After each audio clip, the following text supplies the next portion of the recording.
आज के हमारे इस यानी जो बॉटनी फेस्ट का प्रोग्राम है, उसमें आज प्रिपरेशन के लिए पूरा दिन हम लोगों ने ये किया है, डिवोट किया है। उसमें से 2 साइट पे ये प्रोग्राम होगा। एक किलात कैंप साइट पे, जहाँ पे पानी में से बच्चों को राफ्टिंग करके उनके क्लूज़ ढूंढने हैं।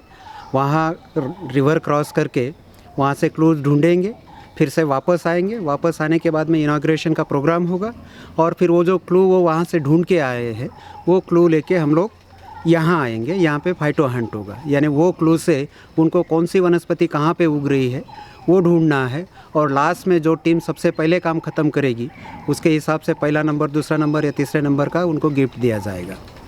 ये हुआ। फिर दूसरा है, गेम्स रखे हुए हैं हम लोगों ने, जिससे वनस्पति की पहचान हो। जैसे कि खाली स्मेल से पहचानना है, खाली छोटे पार्ट से पहचानना है, या किसी मूवी में या कहीं इसमें श्लोका में कहीं प्लांट्स का नाम आता है तो कौन से प्लांट्स है, और उस मूवी में कितने प्लांट्स के, एक सॉन्ग में कितने अलग अलग प्लांट्स के बारे में डिस्क्राइब किया गया है, वो प्लांट का नाम, उसका साइंटिफिक नाम वो देना होता है बच्चों को। और एंटरटेनमेंट प्रोग्राम्स भी होते हैं इसमें, लेकिन सभी वनस्पति से रिलेटेड होते हैं। शाम के वक्त कल्चरल प्रोग्राम होता है, और फिर एक बॉटनी की लोक सभा करके भी हम लोग रखते हैं, जिसमें बच्चों को एक टेंटेटिव बजट दिया जाता है, और उसमें से वो लोग कंजर्वेशन के लिए वो पैसा कैसा यूज़ करेंगे, उसके ऊपर उनको एक बजट पेश करना होता है। उसके सामने अपोजिशन वाले होते हैं, उनके इश्यूज़ होते हैं, वो लोग उनको अपोज करते हैं। यानी जो हम लोग रियलिटी में टीवी में देखते हैं, उस तरह का वनस्पति रिलेटेड बॉटनी की लोकसभा हम लोग यहाँ ऑर्गेनाइज़ करते हैं। और 2 दिन का प्रोग्राम सुबह से लेके शाम तक टाइट प्रोग्राम रहता है, और 6 बजे के बाद में सभी लोग फ्री हो जाते हैं सेकेंड डे। और फिर रात का डिनर लेके उनको यदि अकोमोडेशन की या जाने के ये है, तो उसके हिसाब से आखिरी दिन का हमारा सभी सेट किया होता है यहाँ पे। सर, ये पर्पस क्या है, मतलब ये फेस्टिवल ऑर्गेनाइज करने? फेस्टिवल ऑर्गेनाइज करने का पर्पज़ यही है कि हम सुबह से उठते हैं, रात को सोते हैं, तब तक प्लांट्स यूज़ करते हैं, लेकिन प्लांट्स के लिए बहुत सारे लोगों को अवेयरनेस नहीं है। बहुत सारे प्लांट्स हैं जो अपने घर के पास उगते हैं, फिर भी हमें पता नहीं कि इसका मेडिसिनल वैल्यू क्या है। तो ये चीज़ें बच्चों को सीखने को मिलेगी। दूसरा, इंटरेस्ट आएगा तो ज़्यादा लोग इस फील्ड में काम करना शुरू करेंगे, और वनस्पति के कंजर्वेशन में लोगों को अवेयरनेस होगी तो लोग वनस्पति को बचाने की कोशिश करेंगे। ये हमारा मेन इंटेंशन है इस प्रोग्राम के पीछे। सर, इससे पहले भी आपने ये फेस्ट ये हमारा चौथा साल चल रहा है। पहले साल हम लोगों ने छोटा सा ऑर्गेनाइज़ किया था, जस्ट हमारे बॉटनी के बच्चे, बड़ौदा के बच्चों के लेके आए थे हम लोग। उसके बाद में दूसरे साल अलग अलग कॉलेजेस से इन्वाइट किए गए। तीसरे साल और भी अच्छा रिस्पॉन्स मिला, और इस साल तो लिटरली हम लोगों को एक कॉलेज से एक ही टीम इस तरह से रखना पड़ा। पहले ऐसा था कि एक कॉलेज से 2 टीम आई तो भी चलता था, लेकिन अभी बच्चों में इतनी अवेयरनेस आ गई है, या कॉलेजेस में यानी प्रोग्राम इतना फेमस हुआ, जिसकी वजह से यहाँ पे बहुत सारे लोगों के आने की इच्छा होती है। इसलिए इस साल हम लोगों ने रेस्ट्रिक्ट कर दिया कि एक कॉलेज से सिर्फ 5 बच्चे आएंगे और एक टीचर उनके साथ में होगा, यानी 6 लोगों की टीम इस तरह से बनाई है।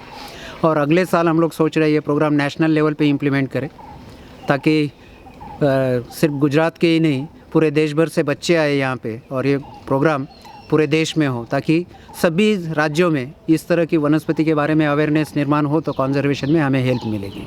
सर, आपका एक्सपीरियंस क्या रहा इतने टाइम का इस फेस्टिवल को लेकर?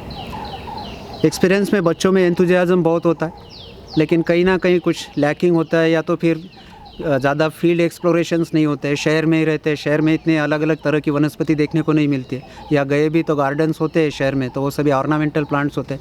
यहाँ पे मोस्टली हम लोग उसका मेडिसिनल वैल्यू क्या है, या हमें किस तरह से वो वनस्पति काम आएगी और उसको बचाना क्यों ज़रूरी है, ये चीज़ों के बारे में जब बताया जाता है तो बच्चों में बहुत सारा एंथुजियाज़म होता है, और बहुत सारे हिडन टैलेंट जो है बच्चों के, वो भी बाहर आते हैं। जैसे कि हम लोगों ने पिछले 3 साल से हम लोग एक प्रोग्राम कर रहे हैं कि बच्चों को 2 घंटे के लिए जंगल में छोड़ते हैं। हमारे टीम मेंबर्स उनके साथ में होते, उनको वहाँ से वनस्पति कलेक्ट करनी है, जो उनको कभी पता भी नहीं कि कौन सी एडिबल है या नहीं है, लेकिन वो उनके सेंस ऑफ ह्यूमर से वो कलेक्ट करना है।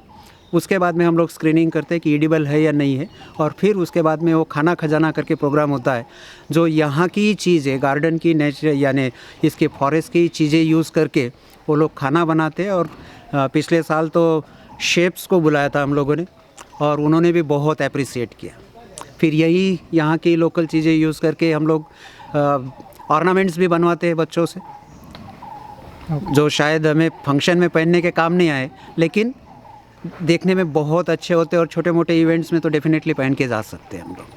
सर इस पूरे फेस्ट से आप इतने सीनियर प्रोफेसर है, इतना टाइम आपने बॉटनी और इन सब में गुजरा, आपको कुछ लर्निंग ऐसा कुछ इसमें से कुछ मिला? बहुत सारी चीज़ें हमें बच्चों के पास से भी सीखने को मिलती है, क्योंकि उनकी जो आइडियाज़ होती है। अभी इस बार हम लोगों ने लड़कियों के लिए अवेयरनेस प्रोग्राम में ये किया है कि भाई वनस्पति यूज़ करके सेल्फ डिफेंस के लिए तुम क्या बना सकते हो। तो अभी तो प्रोग्राम डिस्क्लोज़ नहीं हुआ, लेकिन जितने हमारे बच्चे हैं उन्होंने बहुत कुछ बना के रखा हुआ है। कुछ वनस्पति ऐसी है कि जो उसको सिर्फ किसी के ऊपर डाल दो तो खुजली होती है, या कुछ ऐसा है कि जिससे जलन होती है, या तो फिर कोई ऐसे प्लांट्स है जिनमें कांटे होते हैं, वो यूज़ किए जा सकते हैं। इस तरह के अलग अलग ये बनाए, और शायद प्रोग्राम में पता चलेगा बाहर के कॉलेज वाले क्या बना के लाए इनोवेटिव प्रोग्राम में, जिसमें सेल्फ डिफेंस के लिए। और सर ये पूरे फेस्ट से बच्चे वापस यहाँ से क्या लेकर के जाएंगे एज अ सीख, एज अ अंडरस्टैंडिंग, या एज अ सर यहाँ से बहुत कुछ उनको सीखने को मिलता है। यानी वनस्पति के इम्पोर्टेंस के बारे में पता चलता है, वनस्पति कैसे पहचाननी है उसके बारे में उनको टिप्स दी जाती है। तो इसके अलावा जो बॉटनी का जो एक्सपोजर होता है उन लोगों को, अलग अलग लोगों के इनोवेशंस, उनके थिंकिंग, उनके विचार, इससे उनमें मोटिवेशन होता है। और जो बच्चे पहले से आ रहे वो भी हर बार आने की कोशिश करते हैं। और इस बार ऐसे 8 से 10 बच्चे ऐसे हैं कि जो उनका ग्रेजुएशन या पोस्ट ग्रेजुएशन ख़त्म कर चुके, वो किसी टीम में शामिल नहीं हो सकते, तो भी वो लोग ज़बरदस्ती आए हुए हैं।